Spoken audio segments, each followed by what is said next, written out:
Good afternoon. This is Jay Waters. I'm with the Americans in Wartime Oral History Project. Today is 14 July 2018, and we're going to conduct an interview this afternoon with Miss Turner. If you would just please go ahead and give us your full name and your city and state where you live now. Vivian Catherine Peterson Turner. And where do you live now? Now I live in Sterling, Virginia. Okay. And where were you born? I was born at Roy, Missouri. And what year were you born? 1927. Okay. And what war did you participate in and World support? War II. Did you have any other family members that served in the military? Oh no, well I had my husband, Lloyd Turner, and then I had an older brother, Frank Peterson, and another brother, Philip Peterson, and then a brother-in-law, Louis Turner. What branches of service did your husband and brothers serve in? My husband serviced in the U.S. Coast Guard, and the rest of them served in the Army. Okay. And any parents before, grandparents? No, I didn't have, I had some uncles, Okay. but I didn't have no parents or grandparents. Can you tell us, think back to December 7th, 1941, with the Pearl Harbor attack. Do you recall that, and can you tell us where you were? Well, yes, when the war, 1941, I was in grade school at the time, and then later high school, and then I wasn't married till 43. But how about Pearl Harbor specifically? Do you remember hearing? Yes, I was in high school when they had when Pearl Harbor got bombed, and definitely I remember that. All the kids in school remembered that.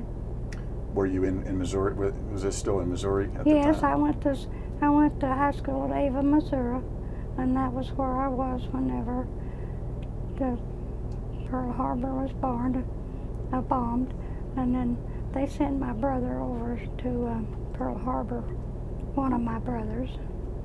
The other went to Germany. Okay. How did you first hear the news about the Pearl Harbor attack? Well, of course, we didn't have a radio or television and like that, so I'm not really sure just whenever I heard it, but I was in high school. I do know that. Okay. Probably radio. Probably on the radio? Yeah, probably. Did you was school canceled or anything the next day, or? No, they didn't cancel out anything that I can remember. Yeah. Okay. Well then, how did you get involved? As I understand, you did some work as a Rosie the Riveter, yes, so to speak. When my husband, he joined the Coast Guard and went since to New York City, and then after we got married, I went to New York City, and I worked in different factories there. And then when he was sent to Okinawa, then I went to California, and then that's whenever I got a job in the Douglas Aircraft Factory. Now, I'm not sure how old I was at that time, but it seems like I hear different things on the radio when the TV when I watch it now. I think it was a new factory. I don't think it'd been in progress very long, but I didn't know that when I went to work. I just was looking for a job. Sure. And at that time I was 18, and I got a job there. So that was 18 at the Douglas Aircraft Factory? Yeah, I was California. 18 years old. What kind of work did you do? A riveter. I went in the wings. They said they hired me because I could climb in the wings. I was small, and I held the block, and then whoever was outside done the riveting, and I held the blocker, to make the rivets. What were the working conditions like? Well, of course, it's all new to me, so I didn't have nothing to compare them to, but it was fine. I enjoyed it. And I worked on the second shift. Okay. So was that, in the evening? Yeah, it'd be probably, second shift runs from 2 or 3 o'clock to 10 or 11. Was the factory going 24 hours a day? Yeah, it was going 24 hours a day. It was full of. How many other folks you think were working there with you? I have just no idea. I went on a second shift, and I really don't. I didn't even. I come to work, and I met the others was leaving, so I don't know how many. We have no idea how many was working there. And a lot of women though, right? Oh yeah, Yeah. yeah, there was a lot of women. And since I went on the second shift and got off at the last shift, end of second shift, I didn't make a lot of friends because it's time to go home, and I just went home. Right. Right. What were? Did you have a place? I mean, where did you live? Oh, well, when my husband was sent overseas to Okinawa, then I went home to my parents, and I had a sister in California, and we all went to California to work, and and my daughter was born in '44, so I had a small daughter, and my mother took care of her. My brother had a little small son. She took care of him, and we all went out and lived a little house out in Long Beach. Okay.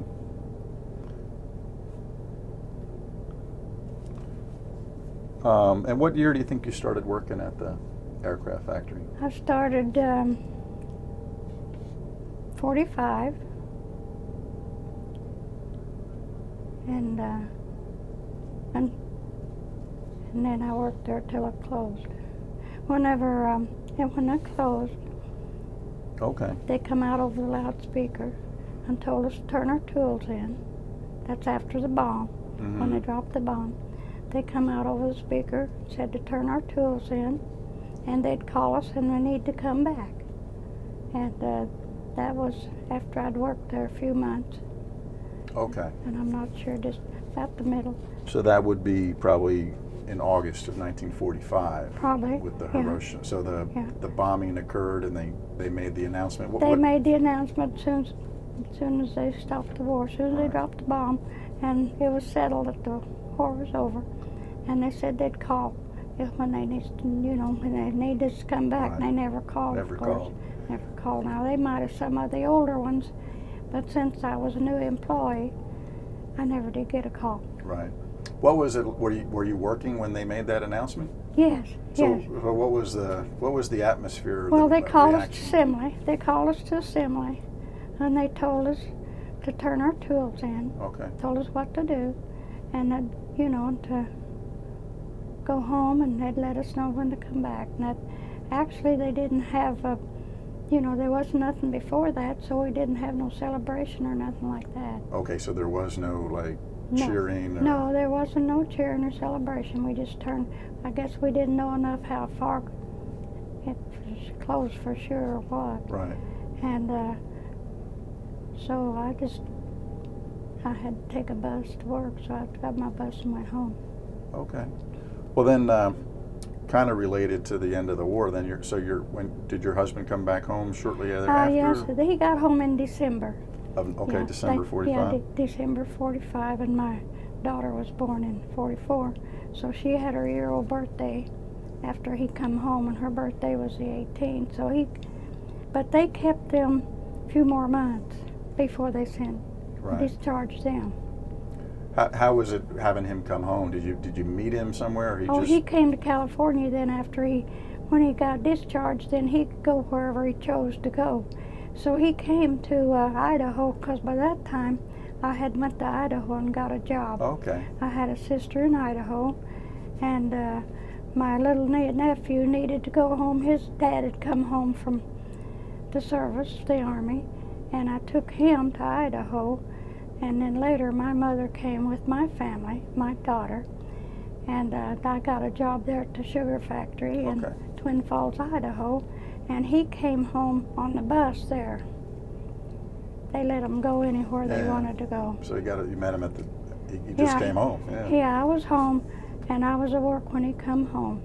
So he went into the police station to find out where my sister lived, because she lived out on a farm, and Okay. he wasn't sure.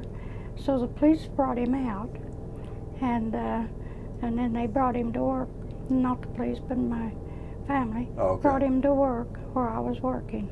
Okay. So that's how I met him when he first got home. So it must have been interesting having a police car pull up to Yeah. your sister's Yeah, house. when he walked in the police station to find out where my family lived, it's Twin Falls, Idaho, a small town. Yeah. They said, "You're just the guy we're looking for." Then they said he said, "How's that?" And they said, "Well, he's under arrest." And Oh. well, he didn't understand. And they brought his picture out, and they said, "He looks just like he's somebody they was looking for." Wow. Wow. That's crazy. That's crazy. Yeah, it was. Back when you were doing the work at the aircraft factory, can you describe a little bit of any training that they gave you Yes, initially? they gave me the training, and what it was, as I said, I crawled in the wing. First they did it on a board, outside. They did it outside, training in the factory, just how to do it. Then I had to climb in the plane later in the wing, and then there's somebody outside doing the rivet, and I was holding the riveter inside. Okay. Yep. Now that was the job that I did. And were there other women that had been doing it Oh, longer yeah. would kind of show you the... Well, they just showed me how at one time or so. I don't Okay. remember taking no training. And everybody had their job, so I really didn't get acquainted with a lot of people. Just got Yeah, to work. you went in there and went to work and got out and come home. And did you find the work very physically demanding? No, or it was fine. It was fine? I was used to doing a lot of work Okay. because I'd had jobs in New York City all the Yeah, time. the factory jobs. So yeah. it wasn't no first jobs. And you were getting paid too, right? Yeah, and I was getting paid $1 an hour. $1 an hour. Oh yeah, and when I first went to New York City, I got paid 40 cents an hour. So you're making a lot more money. And and I got other jobs, so I was making more than double. Well, yeah, that's great. Were you saving a lot of money? Well, yeah, Sure. I saved enough to buy a car when my husband got out of Oh yeah, what service. kind of car did you buy? 36 Ford. 1936 Ford. So both in your time when you were in New York and then in California, was there the war rationing going on and things like that? Well, we had a book. Okay, tell us and about the book. It's called a green stamp. Not a green stamp book. It was a stamp book. So when you went in to buy something, if it's ration, then you'd have to give so many stamps. And my brother came out to New York because I was sending him to Germany. So he came out and visited with me before they shipped him out. And I sent him to the store with my book and told him to buy what he wanted to, groceries. So he said he walked in the store and he said, "I'll take a can of those pineapple." There's a large can. And they said that'd take all my book. He said, "Well, just put them back on the shelf." Didn't want to. Well, it'd take all my stamps. Yeah, for the pineapples. Yeah, Wow. I don't know what all they charged for stamps, but it would be certain things, not everything. It'd be certain things. Sugar was one of the things. And then, of course, that's odd. I worked in the sugar factory a couple of years later. Mhm. But, Do you remember seeing anything? I've heard about the victory gardens. People would grow well, special gardens. I guess they did. We never had none in New York, and I wasn't in California long enough to have any. Okay. Yeah, I think they did. We lived there in New York. We lived in an apartment on the 3rd floor. Okay, kind of hard to have a And garden then up there. later come down to 2 floors. But yeah, it was an experience for a young person. Did you ever have any fears of Japanese invasion of California or German submarines by New York? Or? Well, I heard rumors. I didn't have no radio and didn't take the newspaper. But I just lived in a one-room apartment and worked every day. Right. But I heard rumors of spies. Okay. And they come in on the shore, and Coast Guard stopped them. This was a rumor. I didn't. And the Coast Guard was by himself, so he didn't offer to arrest them or nothing, but he did turn it in. Okay. And then after they'd been given stories on the radio, on TV now, I remember that very well. It was in some of the stories. It was 5 spies. Okay. And Is this in New York? In or- New York. Yeah. And I knew they put some of them to death, but I learned later they put 3 of them to death, I believe, and 2 of them they didn't, because 2 of them turned in. They turned theirself and turned the others in. Okay. And so that was, I'd heard that story, but I didn't know nothing about it. And these stories I'm getting on the TV now Sure. is really enlightening about all the war. And since I lived through it, I enjoy hearing them. Not enjoy it, but it helps me understand. Absolutely. Sure. Yeah, Sure. it helps me understand them. And so much of that I can connect with my life. Right. Well, when you were working in California, it sounds like you were really busy. But did you get any free time or do anything for fun with? Well, I went to Long Beach and down on the lake. I worked down in Long Beach, California, and I was looking for a job, so I hired in at a little stand where they serve fast foods and Okay. stuff. Sure. So she asked if I had any experience. I said, yeah, when I worked in high school, I worked in the school inn. Of course, that wasn't much experience. But then when I went to dip up ice cream, I didn't know how to dip up ice cream because we didn't serve ice cream cones. And so she was unhappy because I told her I had experience when I didn't. So when my sister come to dip me for lunch, I didn't go back. Oh. Then that's when I went to the factory after that. Okay. Okay. How did you stay in touch? Were you able to stay in touch with your husband when he Oh, was? yeah. Yeah, we wrote about every day, really. Okay. So he'd come back with a sea bag full of letters, and I had my letters, so we just put them together and burned them. Oh, and burned them. Yeah, we didn't keep them. Oh. We was moving around here and there. We wouldn't be staying in one place because we had to look for a place to work and jobs. Sure. We planned on going back to New York City, but when I went back home to visit his folks, his brother was out of the army at that time, and he'd got him some milk cows. And he said if we'd go to Colorado, he'd go with me, him and his wife. Okay. So he just put his cattle out on contract because he'd bought them on a contract. And we all went to Denver, Colorado, and got a job at Gates Rubber Company. All 3 of us, and my sister-in-law was expecting, so the 3 of us got a job there. Okay. And we worked there until we got enough money saved to buy a little farm. And so the letters that you would exchange would just come back and forth through the regular Oh mail. yeah, I guess, just right? of course he always wrote free, Yeah. and his come free. Yeah, they just came back, and of course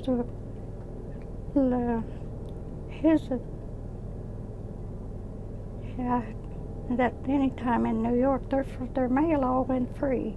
All they done is put their return address and just put free on it. Right. Probably don't- took a while to get back and forth. Well, I don't know how long, because we wrote about every day or two, so Okay. by the time one get there. But he did say when he got home that he couldn't tell who the pictures was in some of them because they got wet going over. Yeah. And he said the typhoons was really high. It turned the ship when he's in the crow's nest, they had to set it in the crow's nest so long. It turned about maybe 30 minutes for each man. Mm-hmm. And he said they dipped from side to side so far you could dip water out of the ocean.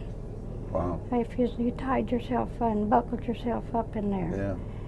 And his buddy was sick and couldn't make it, so he sat through his time for him. He said that was hard, an hour at a time. That was hard.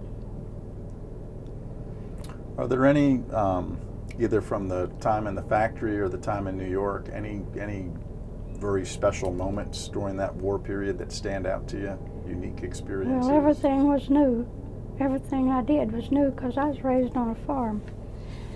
My dad had 180 acres, and so everything was new to me. And the girls I worked with said not to go out at night, but it didn't bother me to go out at night, and I did. And I can see now if I went back now, I wouldn't go out at night.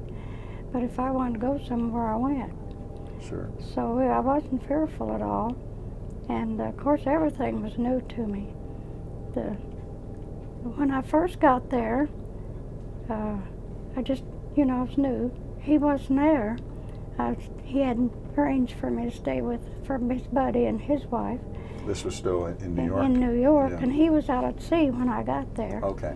So the cab, he said to get off at the train station, give the cab my address, and he'd take me right to the address.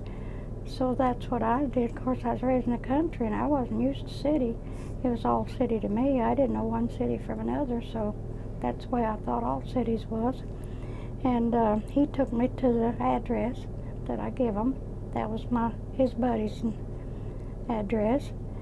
And so there was cabs, yellow cabs, coming and going all the time. And so whenever I first went out on the street, and so I wouldn't get lost, all you could see was the sky. Sure. And so I'd just walk around the block and didn't cross the street. I just walked one city block around until I kind of got acquainted with everything before I took off. And that's before I got a job and went to work. Well, it sounds like it worked out pretty well for you. Oh yeah, I wasn't fearful at all. And, For the time that you worked at the aircraft factory, did you ever get any kind of awards or recognition, or when it was over, did the government give you a certificate or a letter or anything? no, I never got anything, but I didn't stay around long because I went to Idaho and got a job in the sugar factory. Right. And I had a sister there and a sister in Idaho. There was 10 of us children. Okay. And so no, I didn't get no awards of anything. And I might not have been there long enough to get one anyway. Yeah, I just was thinking if there'd been a citation or Yeah, anything. no, if they did, I was gone, and I didn't get any. Later, if I'd stayed around, they might have got in touch with me.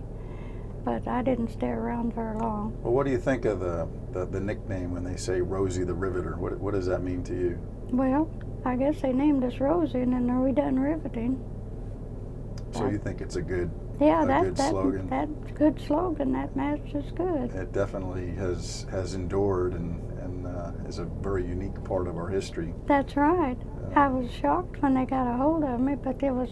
Well, it's pretty cool to meet you that you got to do that. Yeah, I enjoyed that. I thought I haven't really went to their meetings, but I've stayed in their club because I've always had a job. Well, you said something on here on your sheet that you were very petite, and it helped for you to get into the wings of those planes because I guess you were a little smaller. Yeah, I was less than 5 foot and I weighed about 100 pounds. So that was probably a good attribute. So they hired me for that. That's what they hired me for. Sure. Was to climb in the wings, and that didn't bother me. I'm surprised now when I think about it, but that didn't bother me at all. Yeah.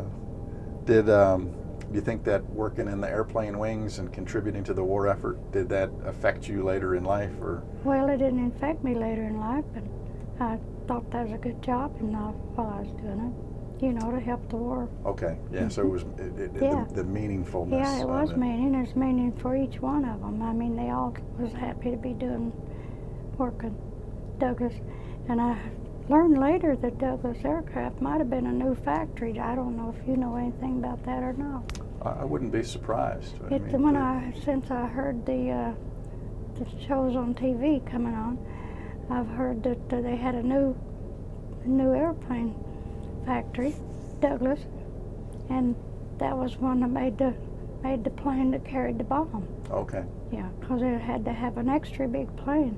Yeah, the Enola Gay, right? Yeah, and I didn't know that at the time. That was something new, that was their plane that carried the atomic bomb. Okay, and that was built right there at the... the airplane, the airplane was built there. Yeah. And if I hadn't worked there, I wouldn't have realized to connect that. But it said that was a new factory, and I didn't know that was a new factory either. You mentioned before about the tools. Did you turn the tools in each day, or did you take any? Each night you turned your tools in because it's 3 shifts. Right.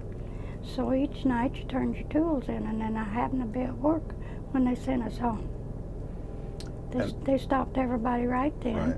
Well, they told everybody to turn their tools in, and they'd call us if they wanted us back when they need us. Sure. Did they feed you when you were working? Did you get like a break for No, food? Or? well, we got a break, but I think we took our own lunch. Okay. I don't remember going to no cafeteria, so Mm. evidently they might have had one, but I think I took my lunch. Yeah. I don't know. We probably didn't even get a lunch period. We probably got 18 minutes. 18 minutes. I'd say about 18 minutes. Not 20, 18. No, it was 3 shifts. Yeah. And of course, that gives us time to quit our job and eat and start back and get back to your job. Yeah.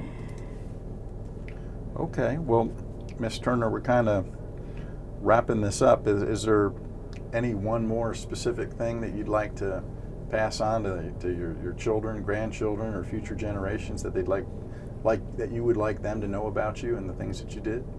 Well, I always worked. After I got to New York, I always had a job. But I did like that job. I was glad I didn't have to work any longer because of the war being over. But it was a job I would like stayed with. Okay. And no, I was. And then the final question, is there anything else that you wanted to add to the interview that we didn't cover, or that I didn't ask you about? Well, I wasn't expecting it, so I guess I can't think of nothing. Well, okay. Well, Ms. Turner, it's been fascinating for me to get an opportunity to talk to you this afternoon, to hear Well, some of your stories and your great work ethic and experience and contributions to the well, war effort as this well. is a surprise, but I was happy to do it, and it was nice.